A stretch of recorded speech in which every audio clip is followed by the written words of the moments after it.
You ever get that feeling like someone's watching you, but no one's there? Or that uneasy chill when a stranger's behavior just doesn't add up? The kind of moments you brush off until it's too late? Well, what you're about to hear isn't fiction. These are 4 real stories from people who found themselves face to face with something disturbing. Situations that could have ended in tragedy, if not for a split-second decision, a loyal dog, or pure instinct. From a father's nightmare in a grocery store, to a silent chase in a moonlit park, to an eerie figure hiding in the ruins of an Italian town, and a van that didn't just follow, it hunted. These aren't urban legends. These are warnings, because sometimes real life is more terrifying than anything Hollywood could dream up.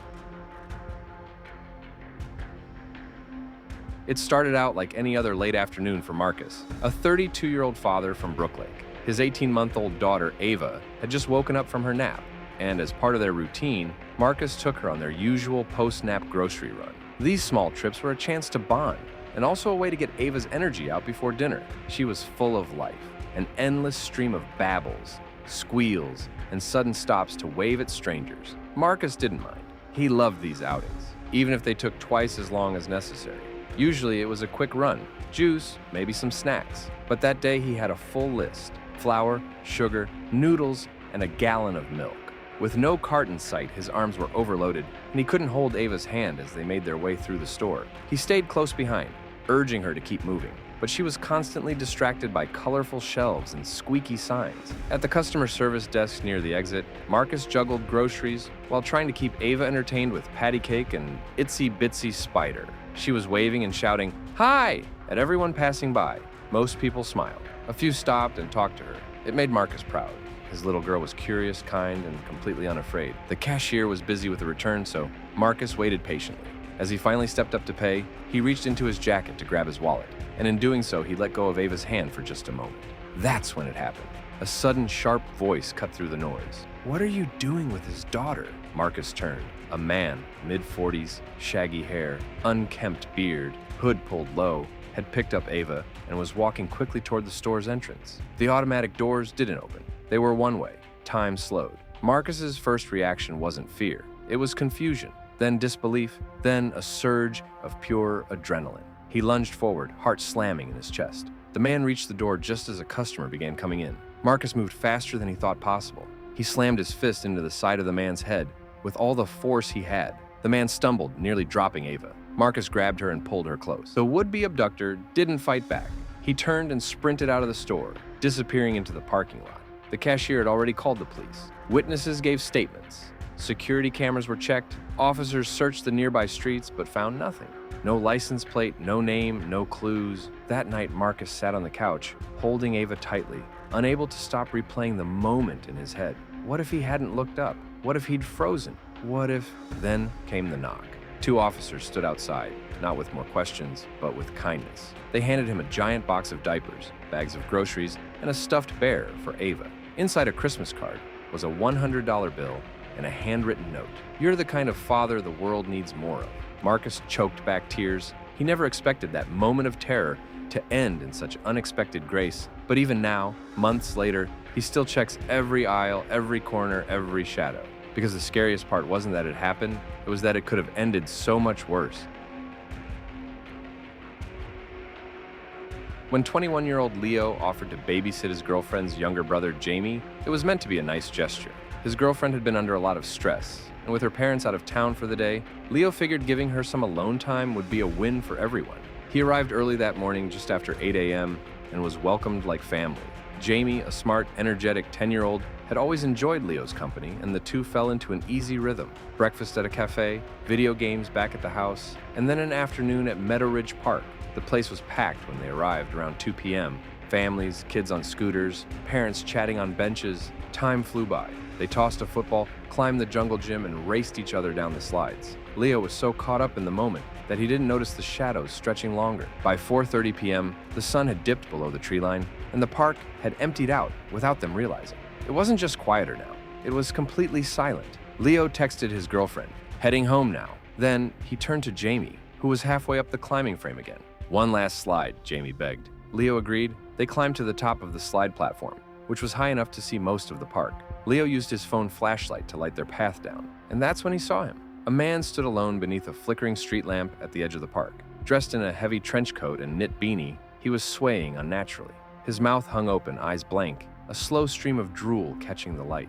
There was something off, like watching a marionette missing half its strings. Leo instinctively stepped in front of Jamie and called out, "Hey there!" The man didn't respond. Instead, he let out a low groaning sound, long and unbroken.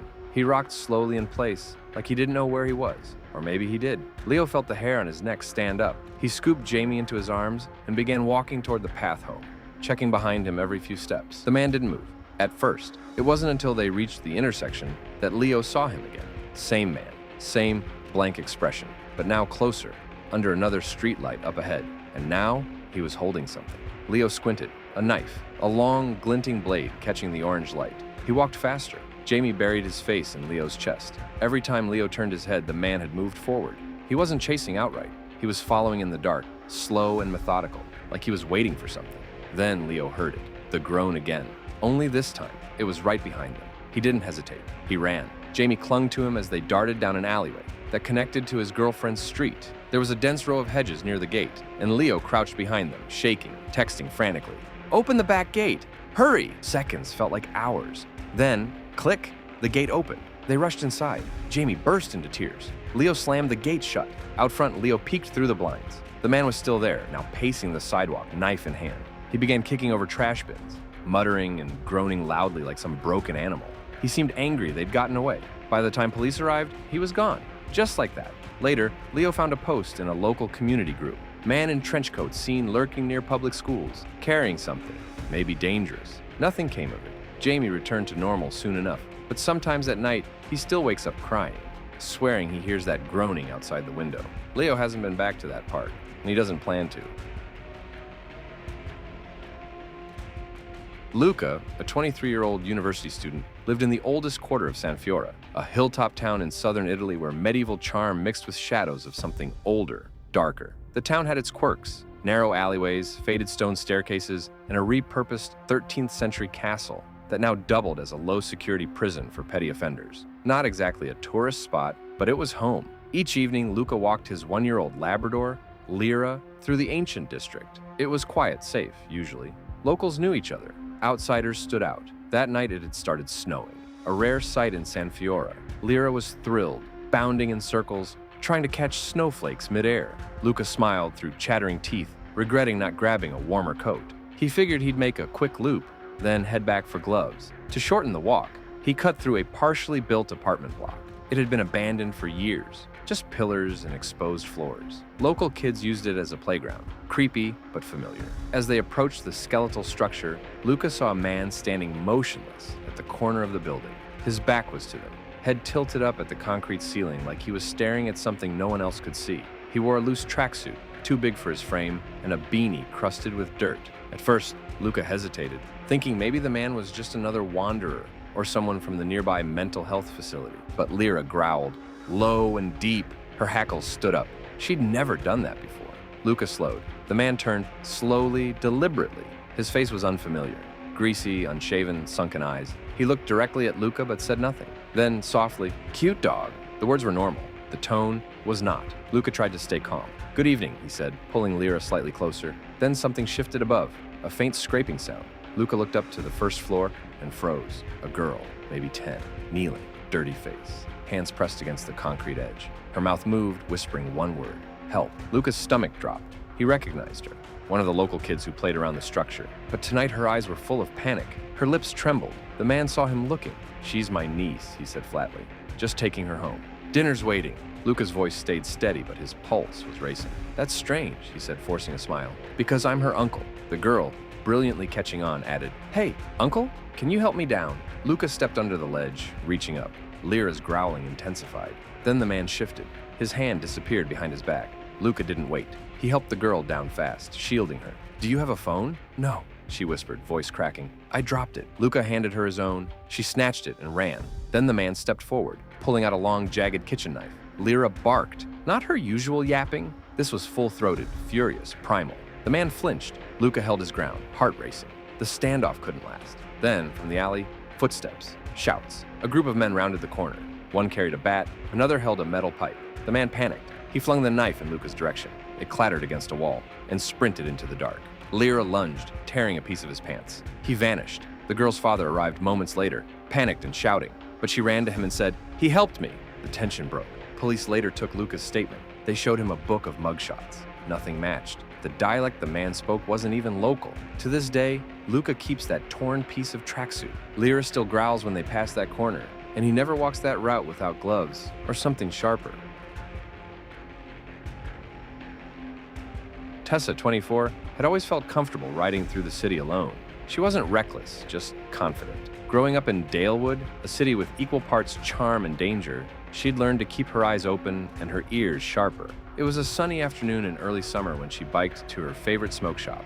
It was a little out of the way, tucked in a rougher part of town, but it had the best prices. Tessa, with her short pink hair and lean build, never really thought of herself as a target. She was wrong. As she waited at a red light, a white van pulled up beside her. No markings, no license plate, 2 men inside. One leaned out the cracked window and said, "You're next." It wasn't a joke. There was no "hey baby" tone. It was cold, giddy. Tessa flipped them off and pedaled away, heart thudding. A mile later, she thought she was in the clear. The van was long gone until it wasn't. As she neared a stretch of abandoned lots and boarded-up houses, the van reappeared, silently. Creeping up behind her, she felt it before she saw it, like the air had thickened. This time, the van had a cheap magnet slapped on the side. "Window repairs." No phone number, no address, no branding, just a name, clearly fake.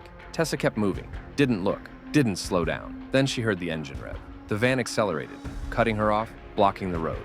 The side door slid open just slightly, enough for her to see movement behind the seats. They weren't trying to scare her, they were trying to trap her. She glanced left. Brick wall, no escape. Glanced right, a narrow alley.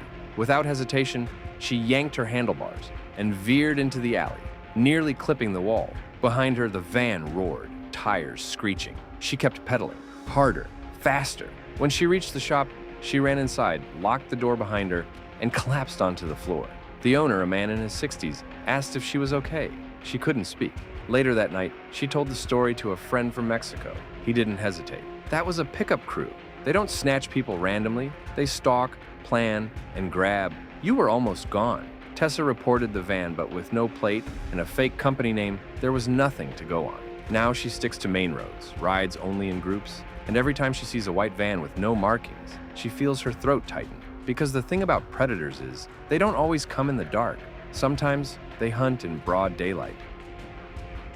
4 different stories, 4 different lives, but one shared message. Sometimes the world doesn't give you a warning, it just opens a door and lets the darkness in. Each of these people faced a moment where everything could have gone wrong, and maybe it almost did, but they trusted their gut, acted fast, or just got lucky. So the next time your instincts whisper something feels off, maybe listen, because the scariest part about these stories, they didn't come from a horror movie, they came from real life.